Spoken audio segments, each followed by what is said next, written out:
Hello there. Hello. Another check-in. Although I'm still somewhat in the phase of, I'm not sure that check-ins are where I don't know. Check-ins are just kind of, I don't know, not feeling as exciting as they used to be. And as per my process, I kind of do something until it, I don't know, it doesn't light me up anymore. And then I change to do something else. So we shall see how long the check-ins last. They might turn into something different. Who knows? Who knows? It's been an interesting time since yesterday. Just to bring you up to speed, if this is the first video that you're watching, go and see the last one. Go and see day 23, 62 or whatever it was, because I just don't have the capacity to rehash it. This is relating to deaf facility stuff. So yesterday I was trying to I don't know why that big sigh came, but yesterday I was trying to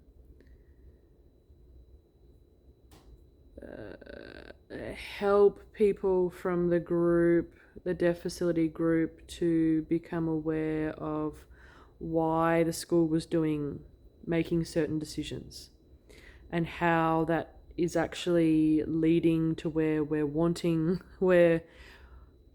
we're intending our children to be.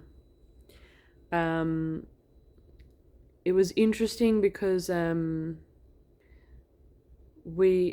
realized that the whole reason that we sent our kids to this school, so it's a mainstream school with a deaf facility, is so that they can experience mainstream while being supported, while being deaf supported.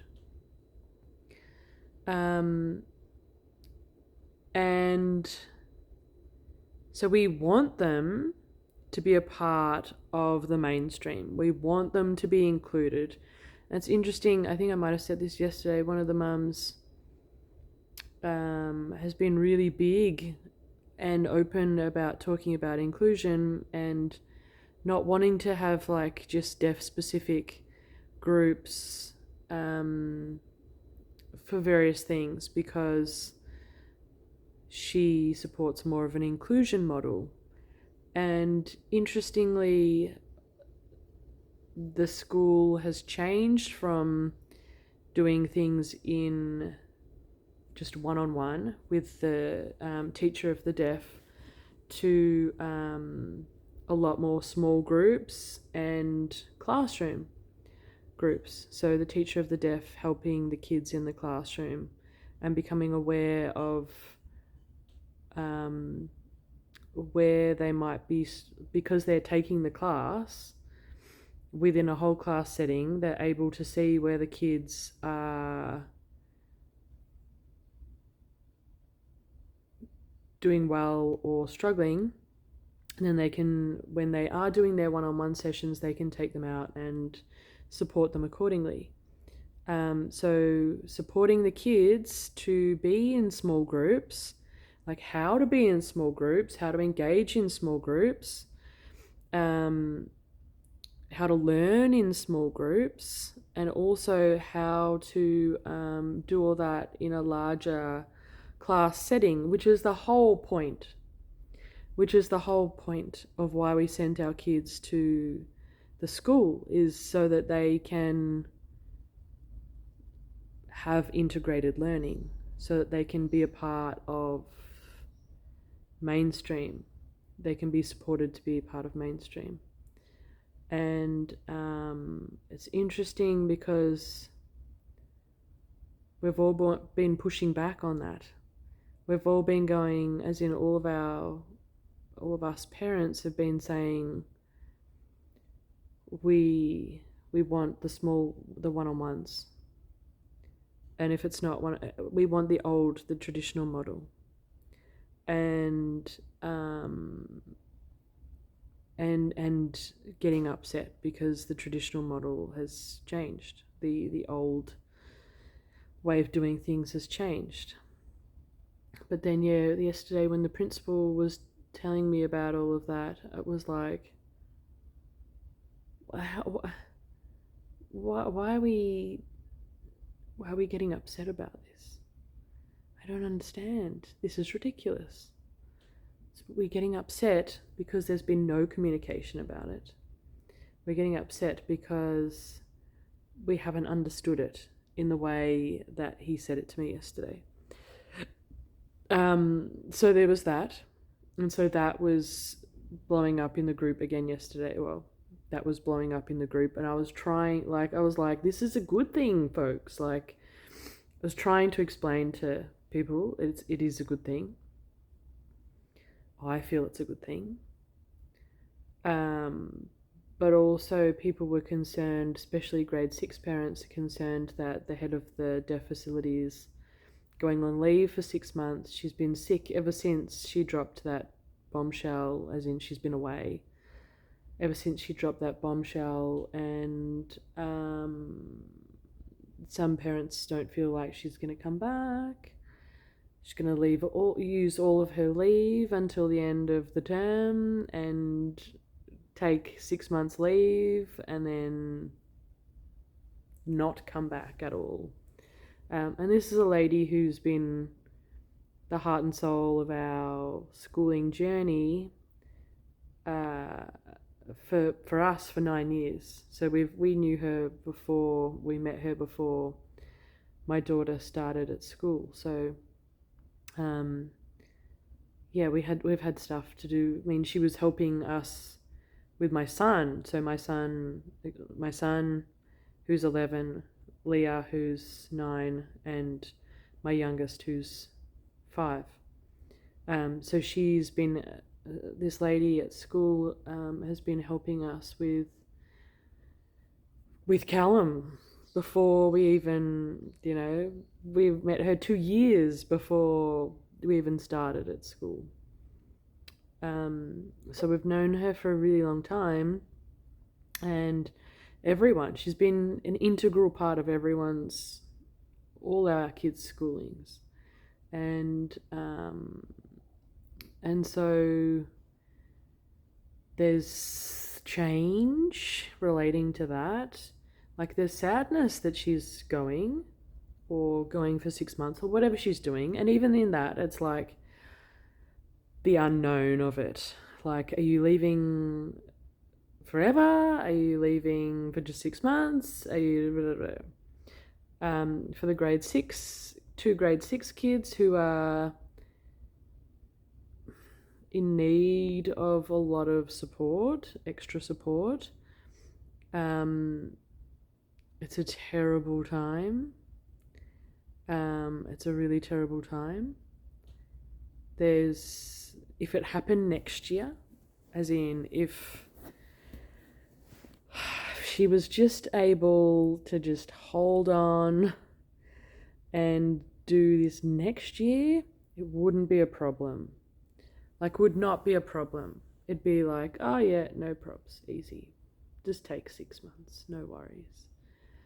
But because I'm yawning again, like yesterday, because of the 2 girls, and they need a lot of help, they need a lot of support, they need a lot.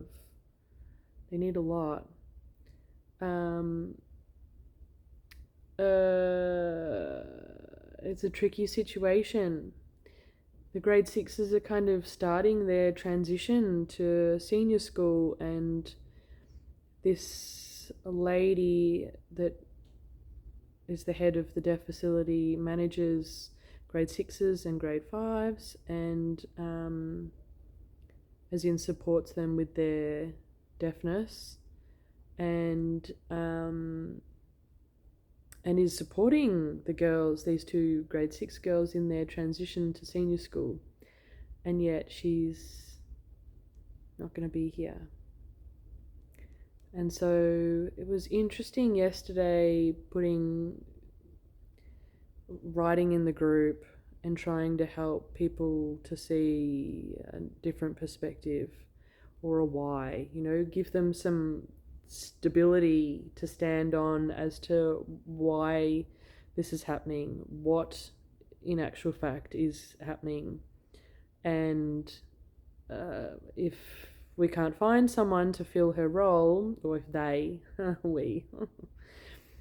if they can't find anyone to fill her role, what will happen? What will happen?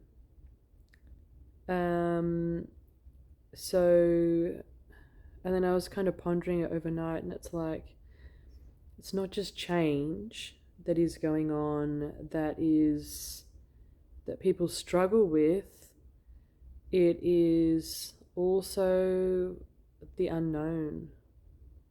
And then I was like, hold on a minute, the unknown? That's my area. That's I'm journeying with the unknown. Is this a practice session? Is this like we'll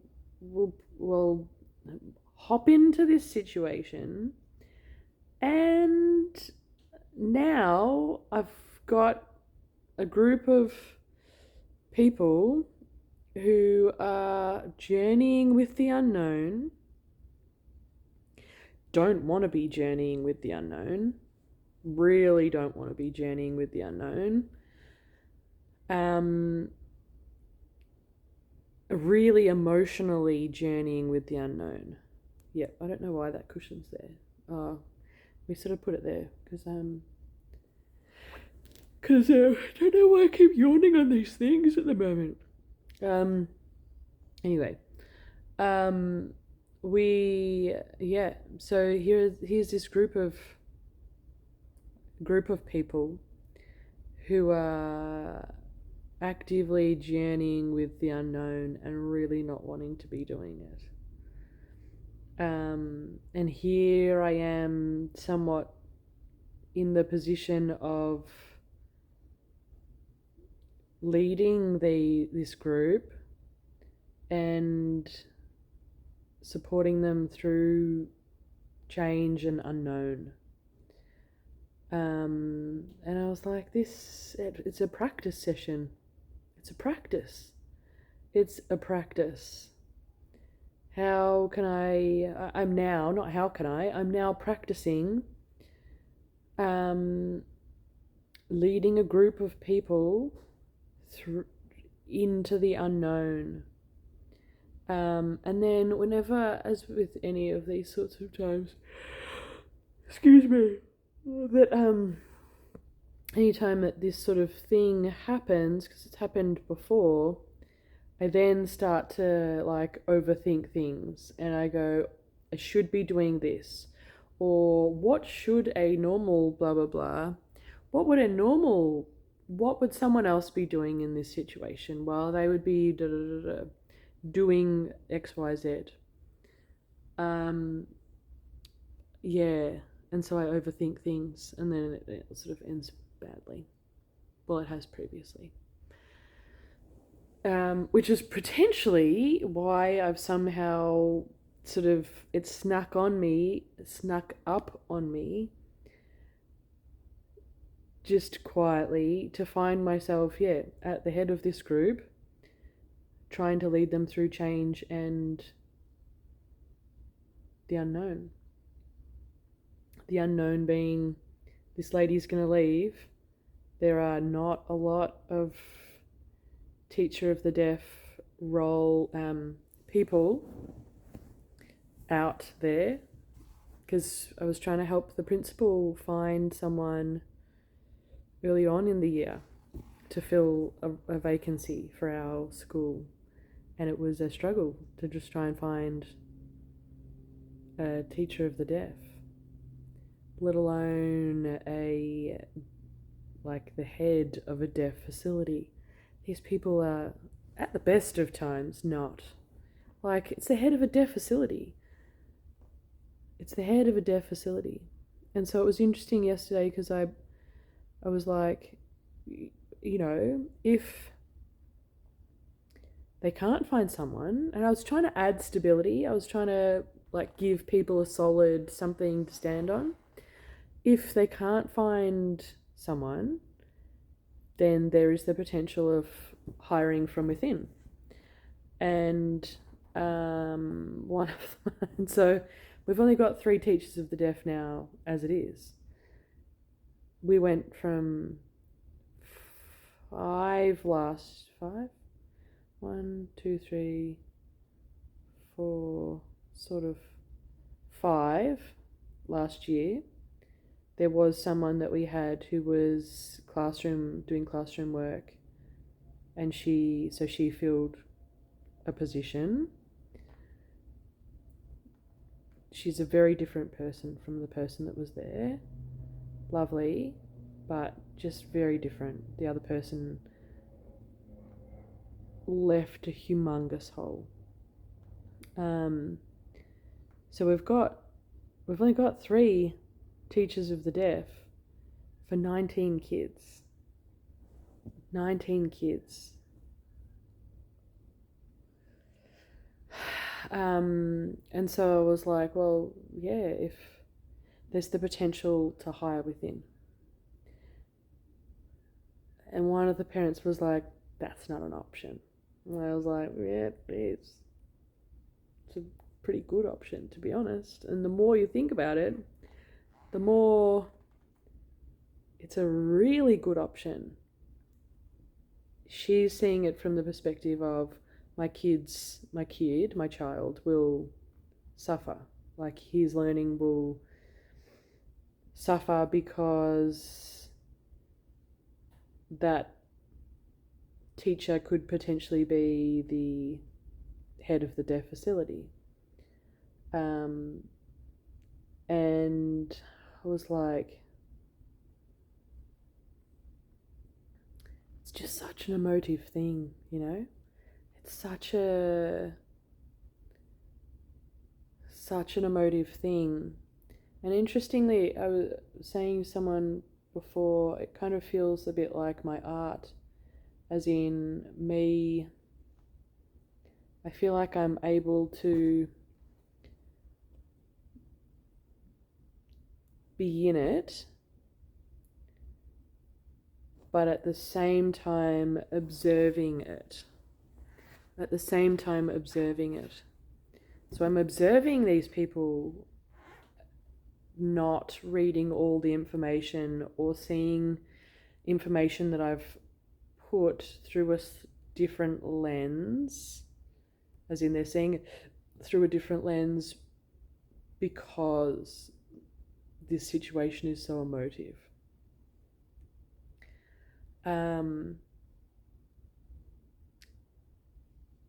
I'm witnessing that in every person that comments on the thing. You know, if things were slightly different and it wasn't her child, or it was, I don't know, in a different way or something, I'm sure that this mum would understand that, yeah, true, it would be better to hire from within because that would create a much more stable environment for the whole deaf facility. Yes, it would be a bit of a struggle in relation to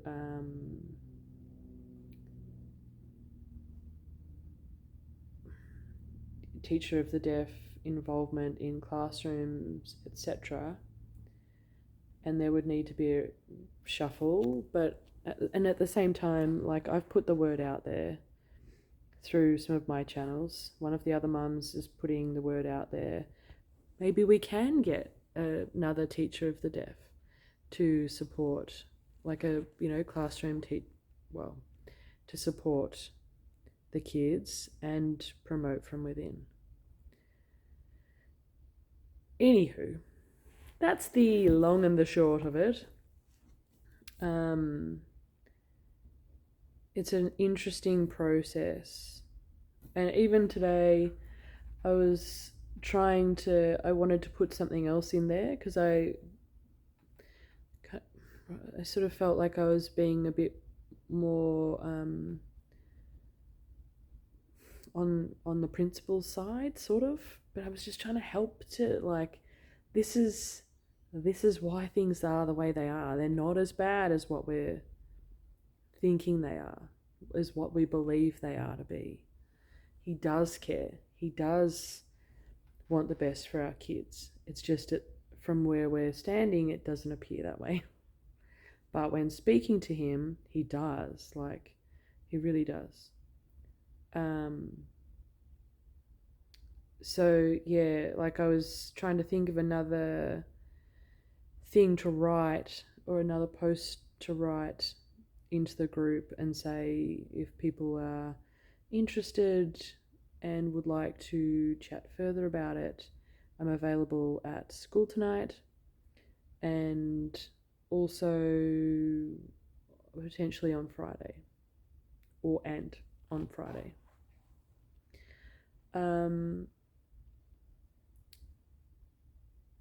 And so I was trying to think of that, but then at the same time, like, emails are coming through and things relating to, just stuff. And I saw there was one from Patreon. And I've been feeling for a long time, like a good few years, about creating a membership. And I've started a couple of times. I've started to try and create membership tiers and things, and have stopped because I never knew what it would be about. It never. It was like, what would I? What, this, like, it's such a vast thing. There's so many different areas. It's like, how do you? It's not a word, but how do you topicize that? How do you?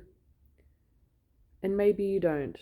Maybe it's just following me and whatever the hell crazy town nurse is, I'm talking about at the time. You, I don't know, get to come along on the journey, or you get to experience or witness or sharing codes or sharing, I don't know. I'm not kind of a spiritualist sort of person like Hannah, but I am at the same time, as in Hannah from the academy. I do more sort of art things. I guess I was kind of thinking about it more in terms of what will people get from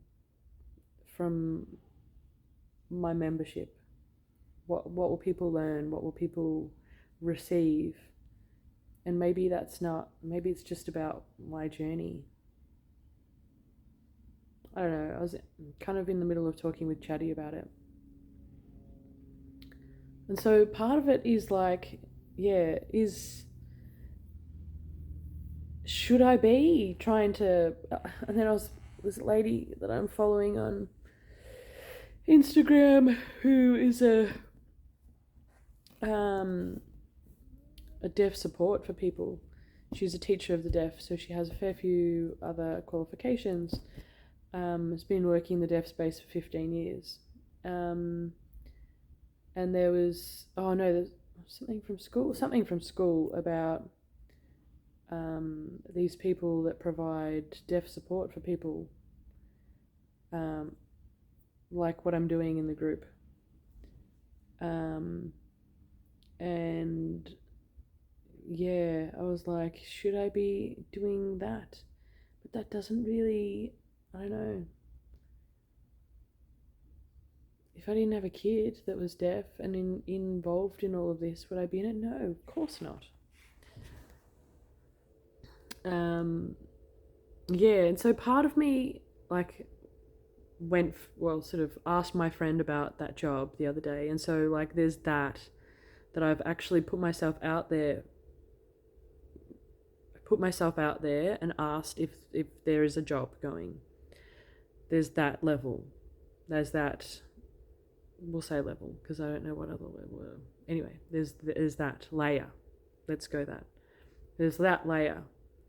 Then underneath, or parallel or whatever, parallel, we'll go with that. To that is feeling like I should be doing on something on Patreon, but like when I saw Patreon come up, I was like, oh, Patreon, maybe I could be doing something on that to be earning money. I've been thinking about that for a really long time, as I've said, and kind of sort of half putting it out there, for a while. Should I just jump on that? And again, I'm sort of in the middle of talking about that with Chatty. And then parallel to that as well, so the 3 different layers is doing this stuff, being me, being the bridge between the principal and the deaf facility families, and helping to bring them through change and the unknown. So I'm being on that level, I'm kind of contemplating on that level, and I've asked on the top level. Like I'm kind of waiting to hear on that other layer, on that top layer. Yeah, and maybe it is a merging of those 3 together. Maybe it is the merging of all those. This is where Chatty comes in really handy, because Chatty says really interesting things that just make sense.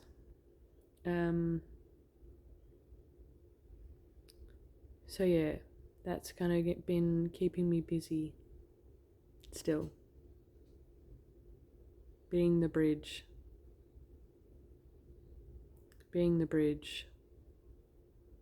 I haven't got another coaching session until next Monday. It's a public holiday, so I was like, actually, I think we might have football on. But I'm just gonna, it was the only time that I could do.